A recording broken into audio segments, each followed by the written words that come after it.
warahmatullahi wabarakatuh. Kami dari kelompok 4, kelas A, Psikologi Industri dengan anggota kelompok saya sendiri, BS Sastra Romantika NIM 122190110 dan teman saya, Agni Silpi Dwi Nopiana NIM 122190055. Di sini kami akan mempresentasikan hasil diskusi kami terkait dengan tugas besar UTS yang berjudul Pendidikan, Pelatihan, dan Pengembangan Tenaga Kerja pada Studi Kasus PT Garuda Putra Putri Jaya di Solo. Dengan dosen pengampu Bapak Insinyur Irwan Soejanto, MT. Yang pertama yaitu sejarah dan gambaran umum perusahaan PT Garuda Putra Putri Jaya di Solo. Garuda Putra Putri Jaya Tbk didirikan pada tanggal 24 Agustus 1994 dengan nama Putra Putri Jaya dan mulai beroperasi secara komersial pada tahun 1994. Kantor pusat Garuda Put berlokasi di Wisma Garuda Put, Jalan Bintaro Raya, nomor 10A, Jakarta. Berdasarkan anggaran dasar perusahaan, ruang lingkup kegiatan Garuda Put adalah bergerak dalam bidang industri makanan ringan, terutama produk-produk dari kacang, coklat, dan biskuit, serta pengolahan susu. Saat ini, kegiatan utama Garuda Put adalah bergerak di industri makanan dan minuman dalam kemasan yang terintegrasi dengan kegiatan distribusi. Garuda Put memproduksi dan menjual produk makanan dan minuman di bawah 5 merek, yaitu Gary, Garuda, Coklatos, Leo, dan Klevo. Tujuan, visi, dan misi PT Garuda Put.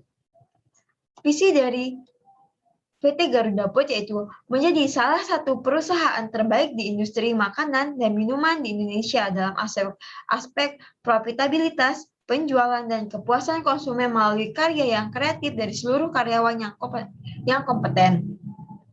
Misi dan tujuan dari PT Garuda Put sama, yaitu yang pertama, memuaskan konsumen dengan menyediakan produk dan pelayanan yang berkualitas. Yang kedua, membentuk komunitas karyawan untuk tumbuh bersama. Yang ketiga, menciptakan kemanfaatan jangka panjang dalam hubungan antar perusahaan dan seluruh mitra usaha. Dan yang terakhir yaitu meningkatkan nilai tambah bagi pemegang saham dengan menjalankan etika bisnis dan pengelolaan perusahaan yang baik. Selanjutnya yaitu deskripsi geografis perusahaan. PT Garuda Putra Putri Jaya berletak di Jalan Indronoto, area Sawah, Ngabean, Kecamatan Kartosura, Kabupaten Sukoharjo, Jawa Tengah.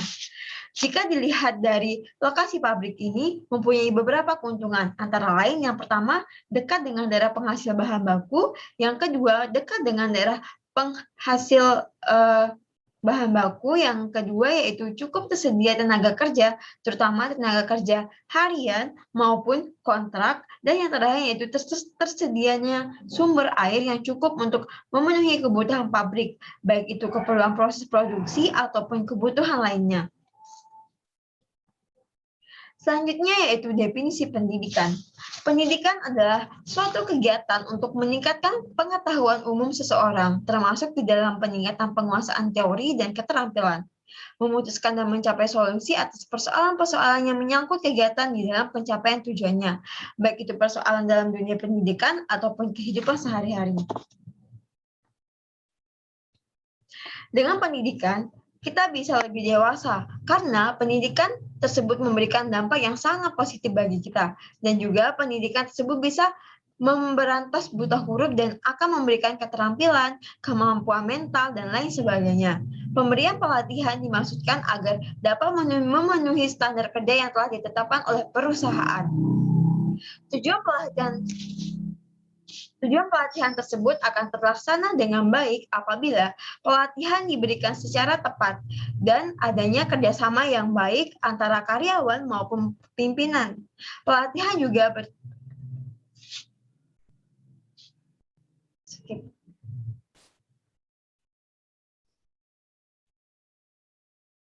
Selanjutnya yaitu unsur-unsur pendidikan. Yang pertama yaitu usaha. Hal ini dibutuhkan untuk mencapai sebuah tujuan yang telah direncanakan. Yang kedua yaitu tujuan. Hal ini dilakukan agar terfokusnya sistem pendidikan yang berlangsung.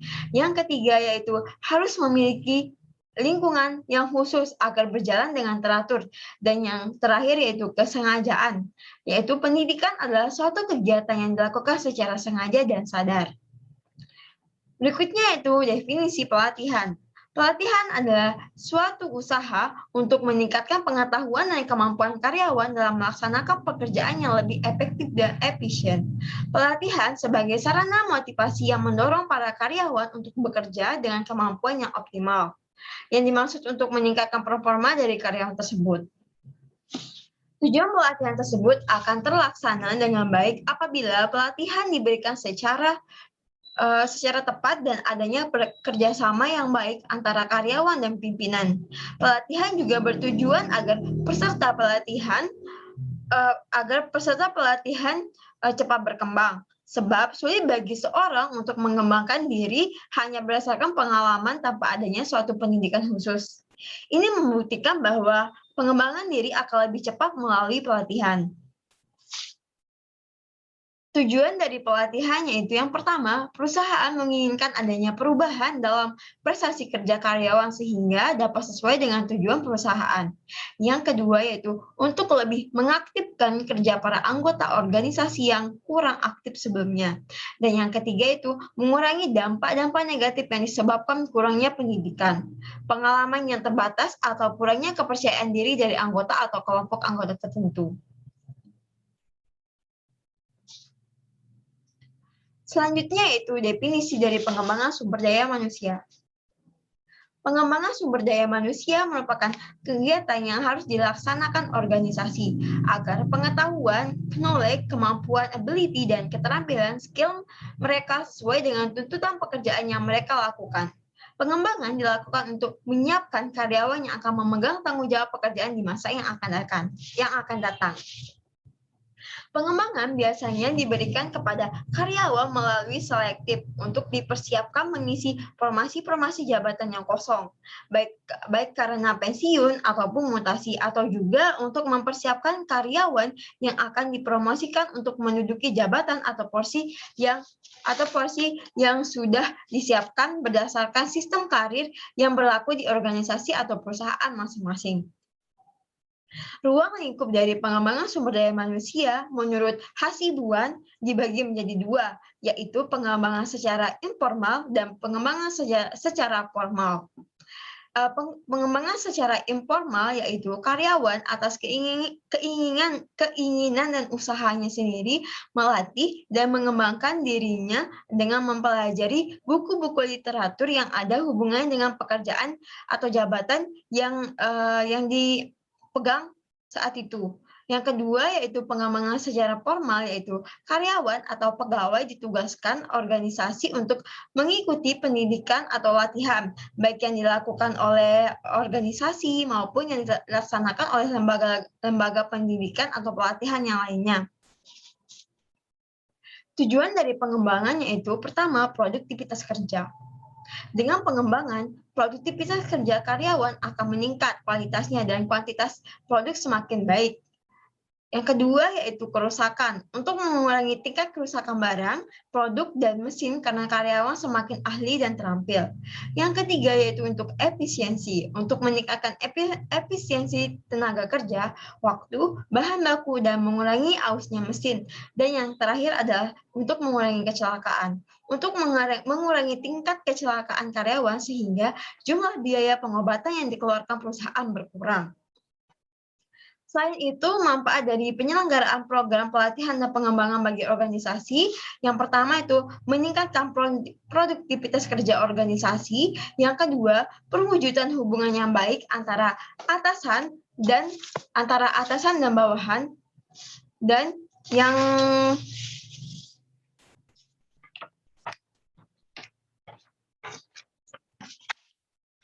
yang ketiga yaitu terjadinya proses pengambilan keputusan yang lebih baik, cepat, dan tepat karena melibatkan para pegawai yang bertanggung jawab menyelenggarakan kegiatan-kegiatan operasi dan tidak sekedar diperintahkan oleh atasannya.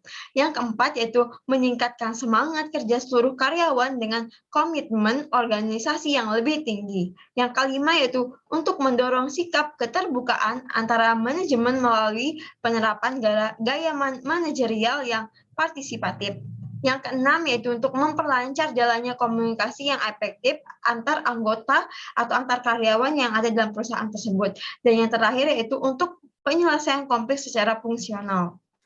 Ini saya akan melanjutkan presentasi dari partner saya, yaitu Sastra. Selanjutnya ada pendidikan tenaga kerja di perusahaan. Pendidikan merupakan suatu proses yang berkesinambungan yang tidak dapat dipisahkan dari sistem organisasi. Pendidikan tidak saja menambah pengetahuan, akan tetapi juga meningkatkan keterampilan bekerja. Dengan demikian, meningkatkan produktivitas kerja. Pendidikan tidak terlepas dari hakikat manusia, sebab subjek utama pendidikan adalah manusia. Oleh sebab itu, setiap tenaga kerja memiliki tingkat produktivitas yang berbeda-beda, sejalan dengan tingkat pendidikan yang mereka tempuh. Semakin tinggi tingkat pendidikan, maka semakin tinggi pula derajat atau produktivitas kerja seseorang. Pada umumnya, karyawan yang mempunyai pendidikan formal maupun informal yang lebih tinggi akan mempunyai wawasan yang lebih luas.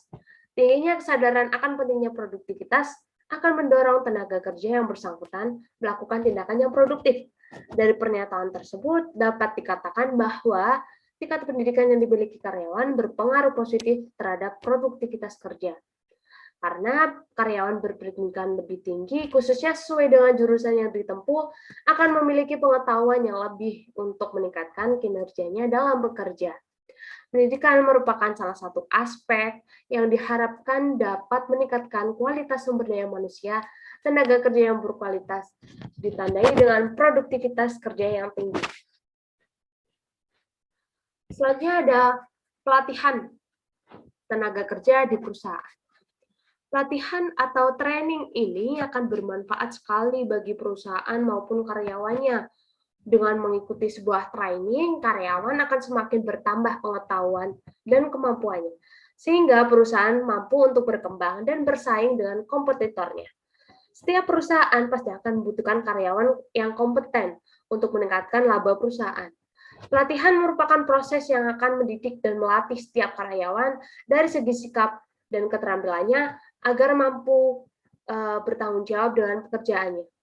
Pelatihan menjadi salah satu alat yang efektif untuk meningkatkan kemampuan karyawannya dan juga laba perusahaan. Pelatihan karyawan penting sekali untuk dilakukan, karena dengan memberikan pelatihan pada karyawan akan dapat menghindarkan risiko yang sangat besar bagi perusahaan. Kecelakaan kerja bisa dapat terjadi apabila perusahaan mengabaikan pelatihan bagi karyawan. Selain itu, tingkat karyawan yang akan resign juga akan meningkatkan karena karyawan akan merasa jenuh dan tidak dihargai oleh perusahaan. Di sini perusahaan juga harus mengetahui pelatihan apa yang cocok untuk diterapkan pada karyawannya. Karena setiap pelatihan juga akan memberikan efek yang berbeda pada karyawan. Pelatihan juga harus dilakukan secara berkesinambungan agar menciptakan SDM yang berkualitas dan profesional. Selanjutnya ada pengembangan tenaga kerja di perusahaan. Pengembangan sumber daya manusia berarti sebuah proses yang dilakukan untuk mengembangkan potensi yang dimiliki sumber daya manusia, baik itu yang bersifat teknikal maupun non-teknikal. Program pengembangan sumber daya manusia biasanya dikaitkan atau digabungkan dengan program pelatihan sumber daya manusia. Beberapa industri masih kurang kesadaran akan pentingnya pengembangan karyawan, padahal bisa menjadi penyebab pertumbuhan perusahaan yang kurang lancar, yaitu minimnya kesempatan berkembang juga pelatihan untuk karyawan. Pengembangan sumber daya manusia berarti sebuah proses yang dilakukan untuk mengembangkan potensi yang dimiliki sumber daya manusia, baik itu yang bersifat teknikal maupun non-teknikal. Dalam konteks organisasi atau perusahaan, pengembangan SDM adalah program atau kegiatan yang dilakukan HRD untuk mengembangkan kemampuan karyawan agar karyawan memberikan kinerja yang baik untuk membantu pertumbuhan perusahaan. Selanjutnya ada manfaat dari pengembangan sumber daya manusia. Yang pertama yaitu ada membuat karyawan lebih kompeten karena mengembangkan kemampuan, pengetahuan, dan sikap yang baru. Dan yang kedua, membuat karyawan menjadi lebih berkomitmen pada pekerjaan dan perusahaannya. Yang ketiga, menciptakan rasa saling percaya dan menghormati antar stakeholder. Yang keempat, mendorong kemampuan problem solving. Yang kelima, meningkatkan kerja sama tim sehingga melahirkan budaya efisiensi di dalam perusahaan. Selanjutnya ada struktur organisasi pada PT Garuda Food di Solo. Yang pertama ada Departemen Manufacturing. Departemen Manufacturing terdiri dari divisi, yaitu yang satu Manufacturing Snack, yang kedua Manufacturing Biskuit. Selanjutnya ada Departemen Manufacturing Dairy and Challenge. Yang tiga, Departemen Marketing terdiri dari divisi pemasaran snack, pemasaran biskuit, pemasaran dairy, pemasaran konsumer yang bertugas menghasilkan sales atau penjualan dari produk yang dimiliki oleh perusahaan. Dan yang terakhir, pemasaran insek. Selanjutnya ada Departemen Internasional Marketing yang bertanggung jawab dalam pemasaran dan penjualan produk ke luar negeri.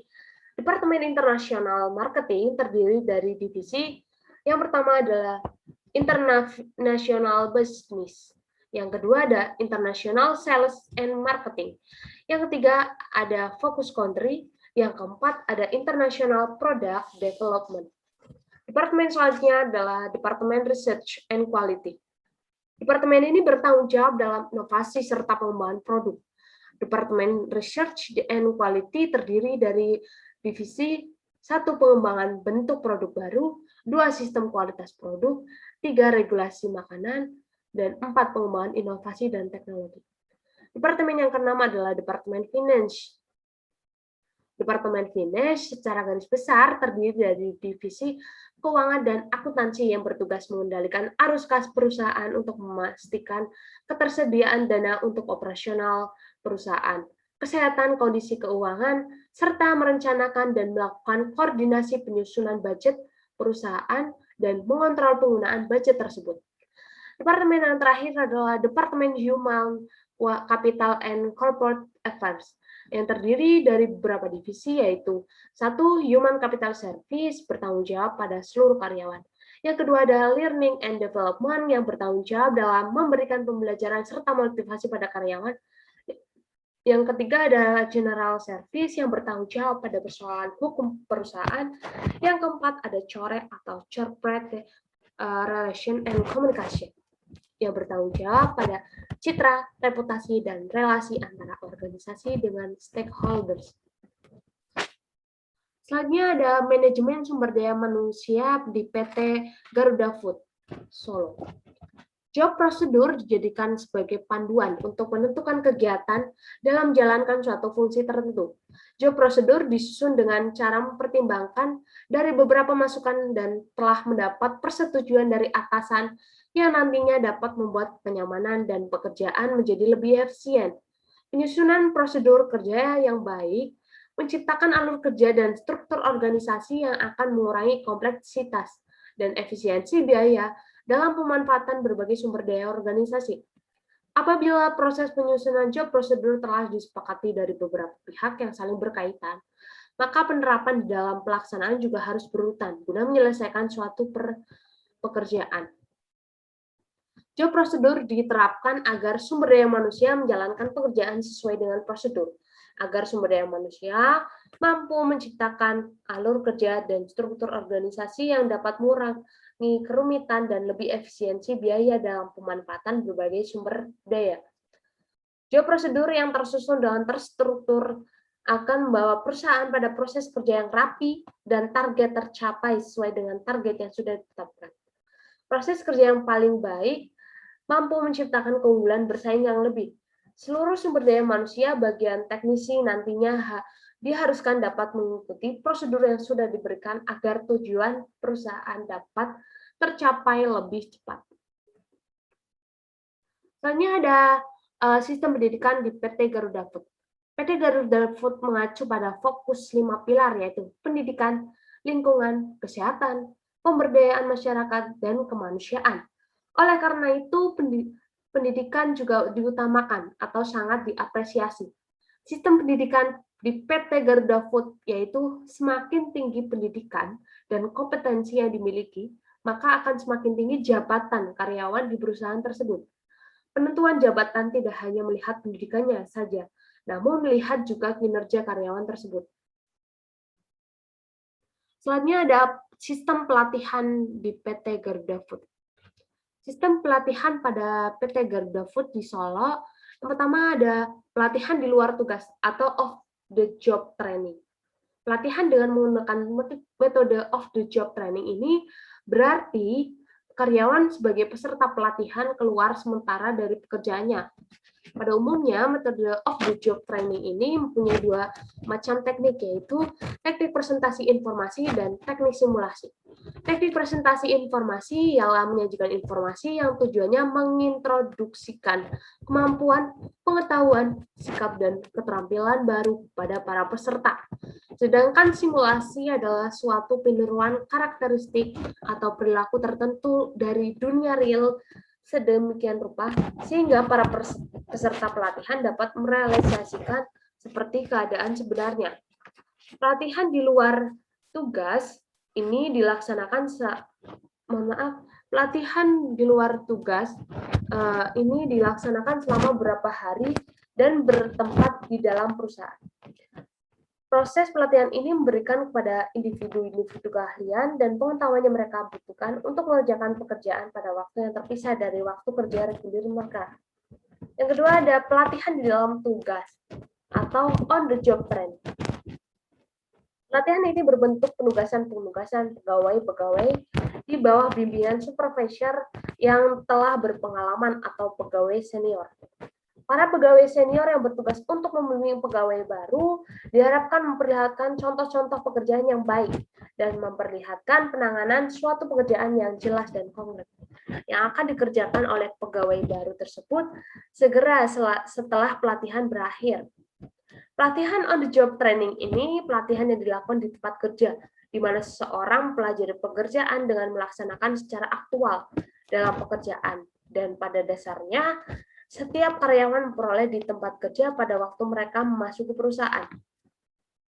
Pelatihan yang dilaksanakan tersebut hanya dilakukan secara informal atau secara langsung, diberikan kepada karyawan dalam melakukan tugas, dan biasanya coaching ini yang diberikan sesuai dengan bidang-bidang pekerjaan karyawan untuk melakukan tugas pekerjaan yang baru. Selanjutnya ada sistem pengembangan sumber daya manusia. Sistem pengembangan sumber daya manusia meliputi perekrutan karyawan sebagai tahap awalnya, kemudian pengawasan atau monitoring perbuatan dan kinerja karyawan, penilaian kinerja, hingga mendapatkan hasil berupa kelemahan dan kelebihan masing-masing karyawan. Setelah itu akan dilanjutkan ke tahap IDP atau Individual Development Plan. Yang terdapat 3 cara untuk mengembangkan karyawan, yaitu coaching, counseling, dan training. Yang terakhir, diperoleh hasil atau outcome, berupa prestasi atau keahlian karyawan yang meningkat atau menurun. Dalam pengembangan tenaga kerja, kami menerapkan project management untuk memberikan kesempatan kepada setiap karyawan bisa belajar di tempat lain atau di bidang-bidang lain melalui beberapa proyek tertentu. Mereka akan belajar di bidang-bidang lain sesuai dengan proyek yang dikerjakan.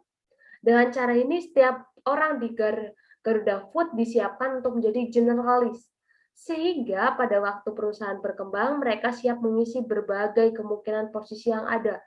Selain memberikan peluang yang lebih luas, cara ini juga akan membiasakan para karyawan bekerja sama dengan kolega-kolega lain, sehingga perusahaan tidak bergantung pada satu orang tertentu. Pengembangan dengan cara multikompetensi ini memanfaatnya sangat strategis. Ketika kami merencanakan bisnis baru, kami dapat langsung memilih beberapa karyawan untuk dijadikan calon project manager yang akan menjalankan bisnisnya tersebut. Selanjutnya, kesimpulan dan saran dari presentasi kali ini. Pendidikan, pelatihan, dan pengembangan karyawan PT Garuda Food di Solo dapat disimpulkan bahwa untuk meningkatkan produktivitas kerja karyawan sangat dibutuhkan pendidikan, pelatihan, dan pengembangan dengan menggunakan metode pelatihan dan pengembangan yang disesuaikan dengan kondisi dan kebutuhan karyawan.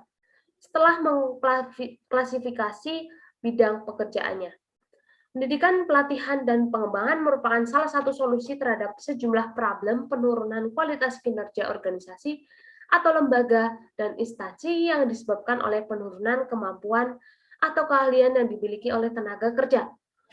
Pelatihan dan pengembangan bukanlah solusi utama yang dapat menyelesaikan semua persoalan organisasi, lembaga, atau sebuah instansi, tetapi mengarah pada peningkatan kinerja para karyawan atau tenaga kerja yang baik dan benar. Dan tujuan pelatihan dan pengembangan adalah merubah sikap, perilaku, pengalaman, dan performansi kinerja. Sedangkan saran dari kelompok kami untuk proses manajemen pada PT Garuda Food ini adalah menyarankan perusahaan dapat melakukan career planning dan career development. PT Garuda Food jika menggunakan metode career planning dan career development, maka proses pelatihan dan pengembangan sumber daya manusia akan lebih komprehensif dan akan lebih menguntungkan baik bagi perusahaan maupun tenaga kerjanya. Selain itu, perusahaan seharusnya mendukung pendidikan lanjut para karyawan atau tenaga kerjanya dengan cara memberikan beasiswa tenaga kerjanya agar kualitas pendidikan tenaga kerja PT Garuda Food dapat menjadi lebih baik lagi. Sekian presentasi dari kelompok kami, kurang lebihnya mohon dimaafkan. Saya akhiri, wassalamualaikum warahmatullahi wabarakatuh.